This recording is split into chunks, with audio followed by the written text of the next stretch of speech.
A paz do Senhor, queridos irmãos, estamos aqui hoje para falarmos um pouco sobre a lição de número 11, a visão do templo e o milênio. Na semana passada nós falamos sobre a restauração do reino de Israel. E hoje nós, nesse dia 11 de dezembro de 2022, onde também é comemorado o dia da Bíblia, nós estaremos falando sobre a visão do templo e do milênio. Na lição de número 4, nós vimos que a glória do Senhor foi deixando Israel. Israel estava diante de uma condição de desobediência ao Senhor. E aos poucos a presença do Senhor foi se retirando, foi se afastando, até chegar à porta do Oriente e sair da presença do povo de Deus. E agora, na lição de número 11, a visão do templo milênio, escatologicamente, Ezequiel está tendo a visão do que seria o retorno dessa glória. E nós vamos hoje destacar um pouco sobre essa questão e falar sobre esse reino milenial, a qual será escatologicamente falando para a nação de Israel. Cabe frisar, irmãos, que dentro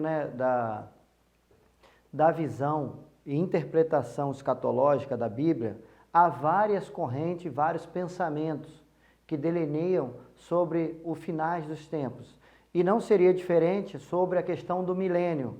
Algumas correntes teológicas acreditam que a relação do milênio ela é metafórica, ela não acontecerá de fato.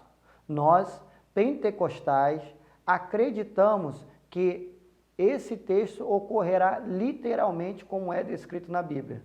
Enfim, para a questão de salvação, correntes de pensamentos divergentes não influenciam, porque continuam sendo reconhecer o senhorio do Senhor Jesus Cristo e aceitá-lo como o único e suficiente Salvador da sua vida. Ponto. Dito isso, é importante nós destacarmos que dentro da corrente pentecostal, nós iremos falar sobre um milênio literal. Mas, como eu já disse, é algo escatológico. E é uma tentativa de montar um quebra-cabeça sobre o futuro.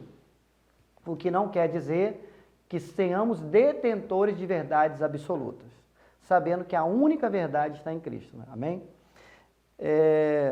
No tópico 1, nós podemos destacar que a palavra-chave dessa lição é a santificação. Israel agora será restaurada espiritualmente, será santificada, seus pecados serão expurgados. E a mesma forma a qual a presença, o mesmo lugar da onde a presença do Senhor se retirou, ela agora retornará ao seu povo eleito. E esse lugar será o caminho, a porta do Oriente, aonde ela se afastou, agora ela está retornando.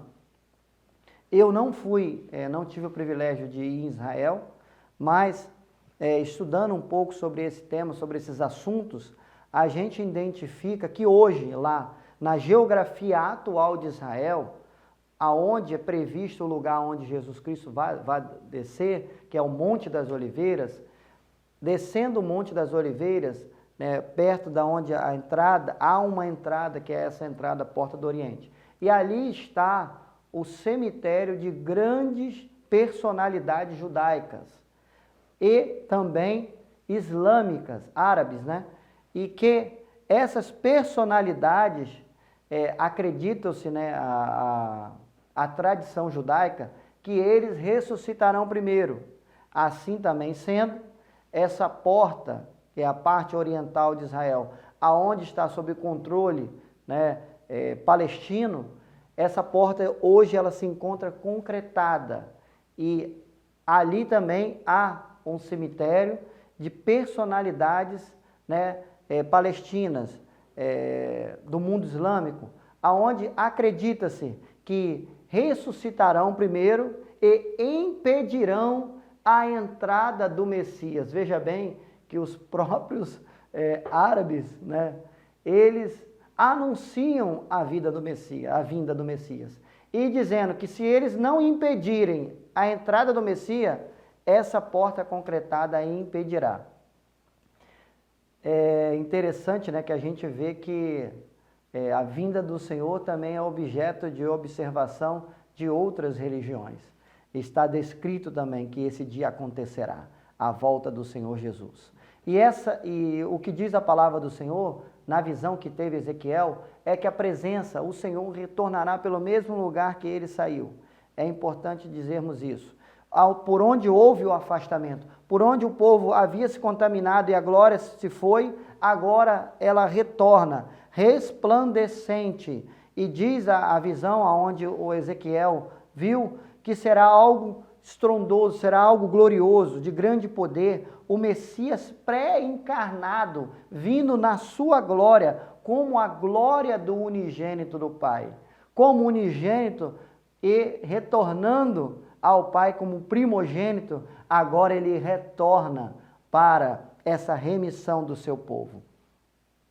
Ezequiel compara essa visão à primeira experiência do profeta, aonde nós estudamos lá, né, na lição de número 4, aonde o Senhor vai se afastando, a glória se retira do templo e é retirada da presença do povo de Deus. Agora não, a glória está retornando e esse tempo não era para aquele tempo ali, era algo que viria para o tempo futuro, seria a remissão, a redenção do seu povo. Escatologicamente falando, não seria para o tempo do profeta, mas tempos futuros, tempo vindouro. E com isso a restauração do templo. E que templo seria esse? Seria novamente o templo, a glória do Senhor, restabelecendo a Israel, tratando com os judeus, Deus agora atendendo algo que é uma perspectiva do povo de Israel. Diz a palavra do Senhor que vai se cumprir aquilo que eles tinham como perspectiva do templo que fora destruído de Salomão.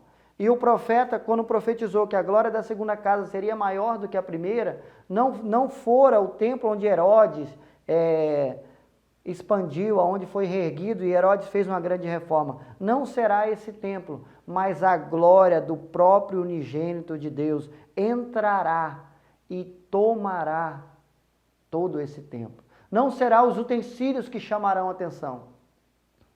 Não será os detalhes de ouro que chamarão a atenção, mas será a própria presença do Cristo, aonde é apontado a glória do Senhor. Por essa razão, não haverá necessidade de rituais no milênio, porque o próprio Jesus estará ali presente. E é um tratamento para o povo de Israel, a qual Israel tem essa perspectiva. É extremamente difícil, né, nós tratarmos esse assunto, porque, novamente, torno a dizer, há várias correntes que têm ideias distintas. E uma delas é que os símbolos tratados no templo são algo que, para alguns, será o literal ou é metafórico. Então, a gente é um assunto difícil de lidar. E você, professor, você, aluno que está ouvindo essa pré-aula, entenda que não é necessário esgotar o assunto na lição onde você estará ministrando. Mas é interessante que eles tenham o foco principal, que o Deus, a presença do Senhor que for afastada pelo pecado do seu povo, ela agora retorna para a remissão do seu povo. E da mesma forma como o pecado afasta a presença de Deus na nossa vida, a nossa remissão pode retornar e a presença do Senhor vir sobre nós de uma forma gloriosa, porque nós somos o templo do Senhor, o templo habitável do Senhor, e a presença do Senhor estará conosco.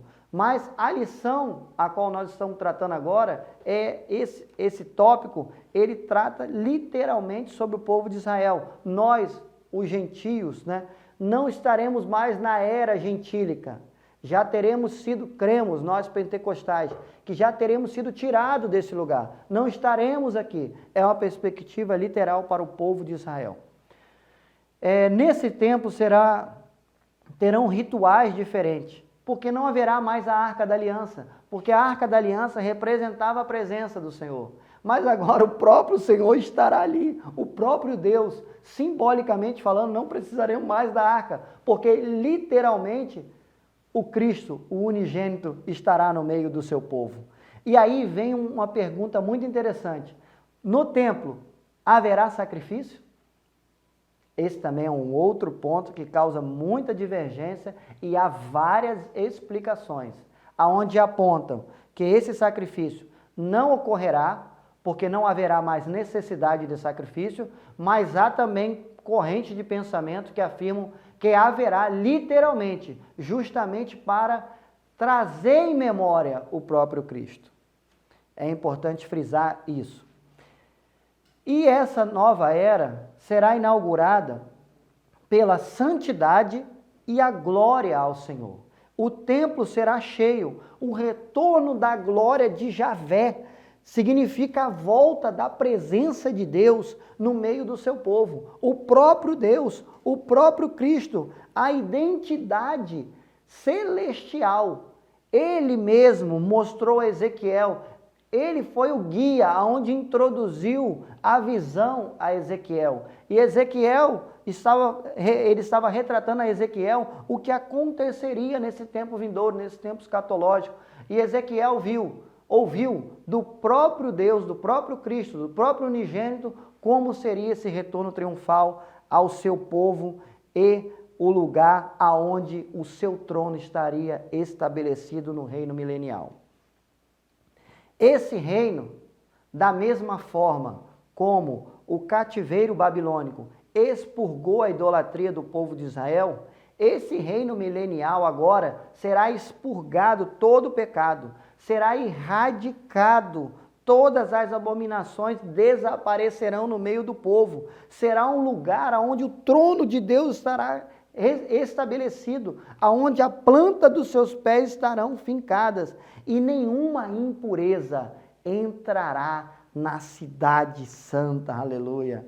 Eu sei que é um tema empolgante e a gente tem muito assunto para tratar sobre essa questão, mas é importante você, professor, incentivar os seus alunos, não somente escatologicamente ficarem motivados com o que acontecerá, mas que para hoje possam se motivar em estar buscando essa presença de Deus, porque o que virá no futuro escatológico para o povo de Israel, hoje está para nós. A presença de Deus, ela pode invadir o nosso coração hoje. O Senhor pode tirar toda a abominação da nossa vida e nos levar a um lugar mais alto, de plenitude, de entrega, de santificação, de busca à presença do Senhor. Quem sabe você hoje, que está ouvindo essa aula, está passando por uma dificuldade espiritual na sua vida. Quem sabe você tem feito muito sacrifício, que tem sido até sacrifício de tolo, que não tem adiantado, mas eu quero dizer para você, esse Jesus